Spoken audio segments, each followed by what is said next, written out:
It's your Chipface here, and in this video we'll be going through pre and post footage of Allure of the Seas so you can see the differences of what they changed on board.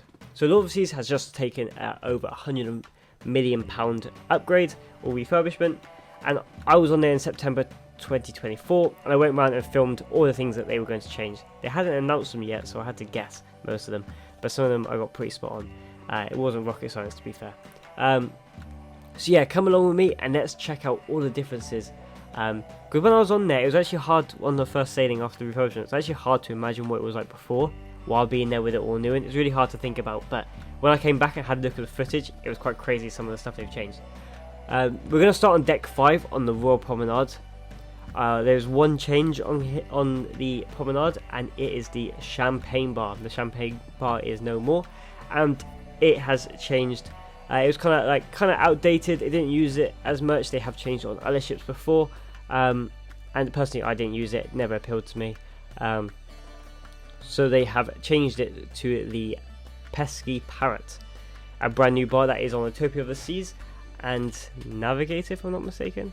I maybe got that wrong, but yeah, it's a brand new, really vibrant bar with really interesting cocktails. They have also iced cocktails as well. But really just vibrant. It's one of the first things you see when you get on the ship. Really good addition to Allure of the Seas. Really colourful, and had seating outside as well, just outside it. So yeah, really good addition to Allure of the Seas. Definitely go there and try some of the drinks. They also had an animatronic parrot on there that talked all the time. This is the outdoor seating as well.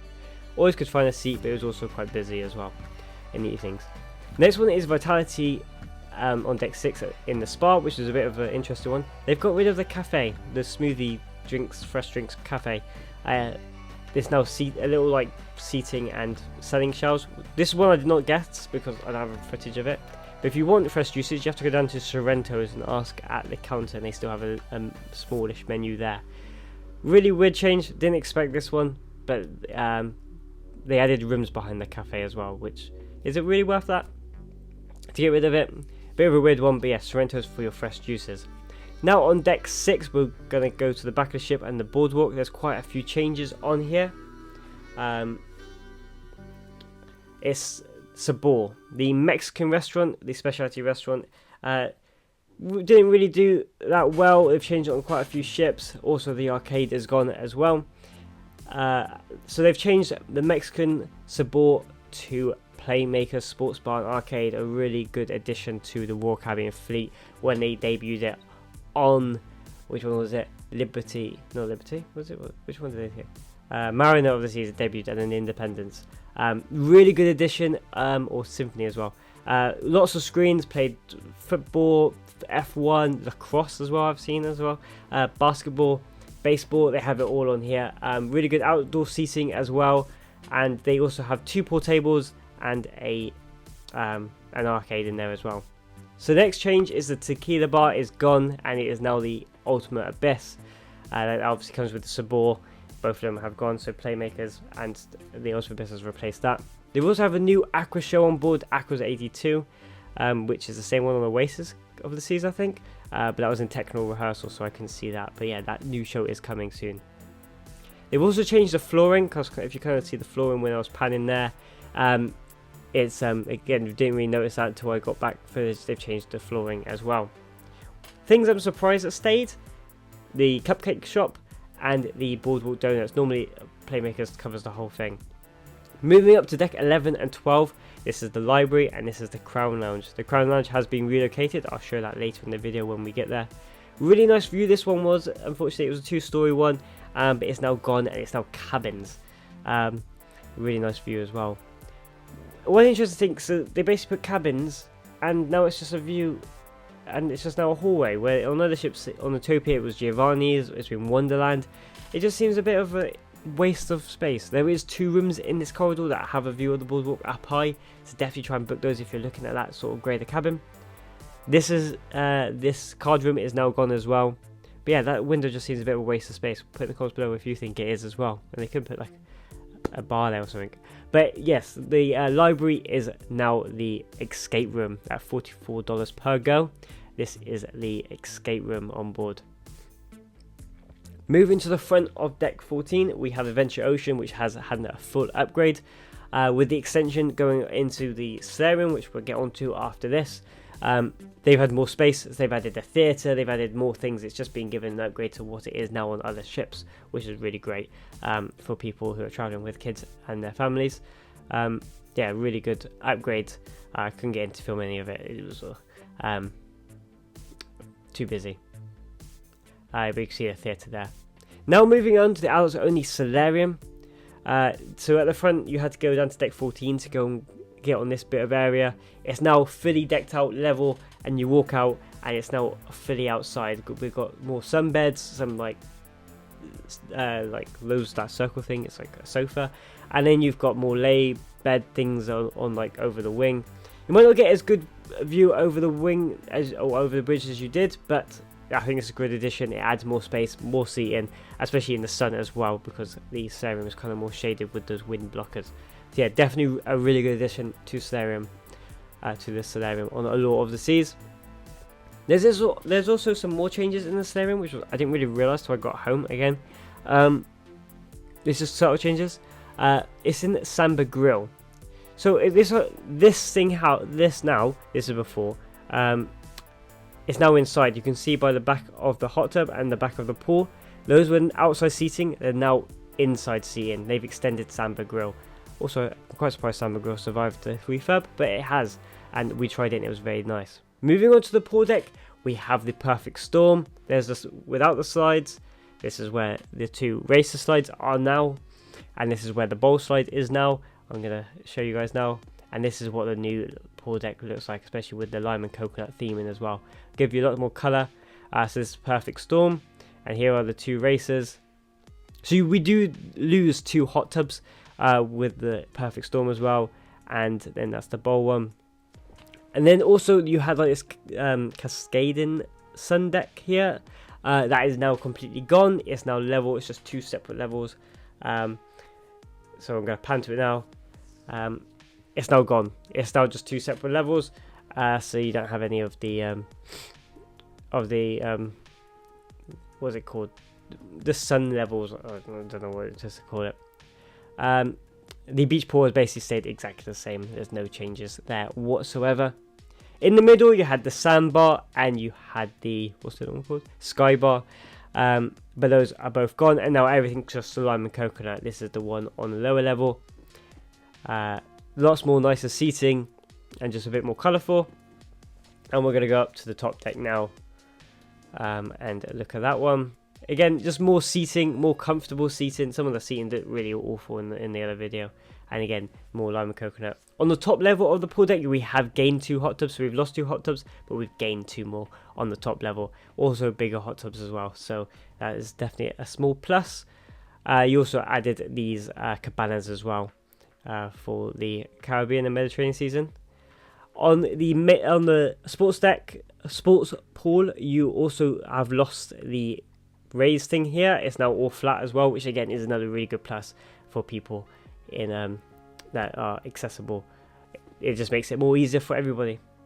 Then the kids area is the H2O Zone. I remember playing with this, going in this on Independence, but it's now no more. You've got a lazy river there, you got the pool there. It's now the Splashaway Bay.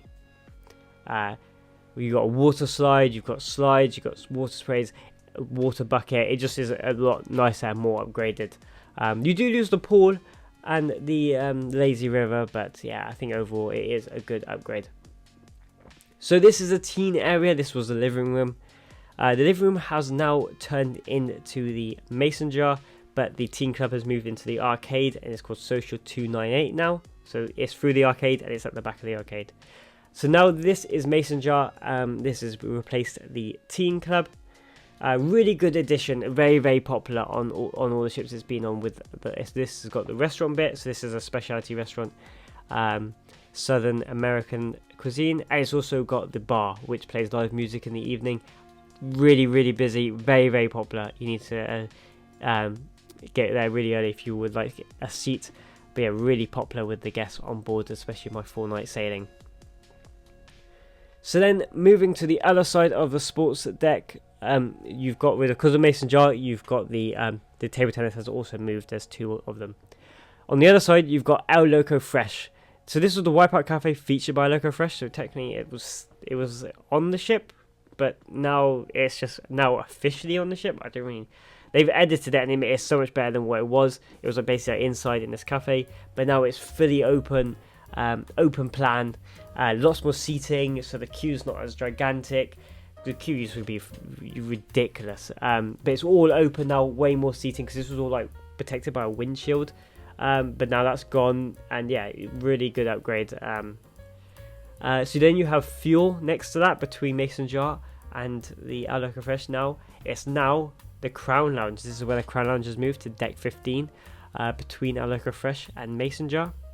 So you still get the natural light. It's not like in some of the like internals that they have on other Oasis class ships.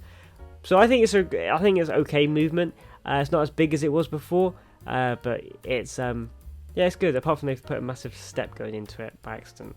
I don't know who's done that.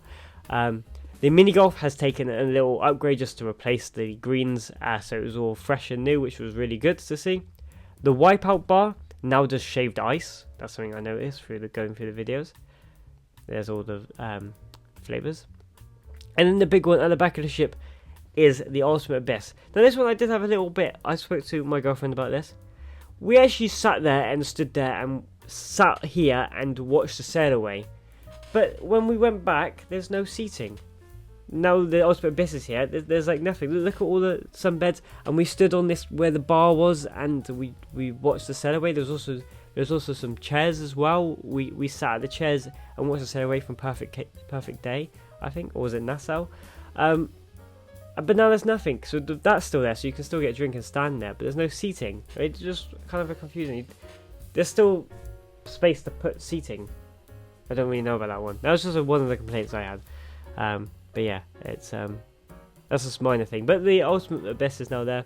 So yeah, thank you for coming with me on my tour of Allure of the Seas and seeing all the differences between the post and pre-upgrade. Put in the comments below what's your biggest, like, what do you think is the weirdest, or what do you think was right to do? I'd like to hear your opinions in the comments below. Changing the Spark Cafe and not keeping the seating in Ultimate Abyss was 2 of the weird ones. Also the getting rid of, not just getting rid of the Crown Lounge, I kind of expected that one, that's why I did go and film it, but not to replace it with a restaurant or just something. I think they could have put the Mason Jar there, because it got so busy that they could have had the restaurant on one level and the bar on the top, just to have a lot more space. I think that could have been an idea as well. Maybe they just didn't want to. Adding more rooms adds more money, makes the ship more busy for other people. Again, in the spa they added more rooms as well. It's just kind of confusing me, that one with the window. Like I said, if I knew, I would have tried to book the window to see the boardwalk, but those rooms weren't ready. I opened a door that I wasn't supposed to go and film that. But it was very interesting to see some of the upgrades. I think the Pesky Parrot and the Mason Jar are really good additions. El Loco Fresh changing that is a good addition. But yeah, like I said, the ones I thought was weird, I've always said. So yeah, thank you so much for watching. It's been Shipbased here. If you like what you see, please press the like button and subscribe to our channel. It's very much appreciated. It really does help me out. Like I said earlier on in the video, I've already got my ship tour out, and I've got cabin tour out as well. So definitely go check those out. I'm also on Instagram, TikTok and Twitter, so links in the description below to go and follow me on those platforms. Thank you for watching. It's been Shipbased here, and I'll see you guys in the next video.